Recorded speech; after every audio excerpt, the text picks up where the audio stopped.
میں ہوں اظہر جمیل اور آپ دیکھ رہے ہیں پروان نیوز۔ پورے ملک کی طرح یوم یکجہتی کشمیر میر پرخاس میں بھی بھرپور انداز میں منایا گیا۔ اس سلسلے میں سوشل ڈیولپمنٹ فاؤنڈیشن میر پرخاس کی جانب سے شاندار تقریب کا انعقاد سردار یاسین ملک ایجوکیشنل انسٹیٹیوٹ میں کیا گیا۔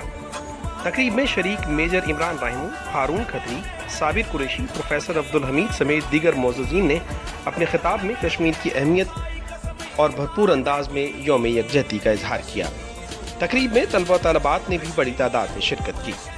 طلبہ و طالبات نے اپنی تقریر میں کشمیر میں ہونے والے ظلم و ستم کے خلاف اپنی آواز بلند کی اور کشمیری بھائیوں سے مکمل یکجہتی کا اظہار کیا۔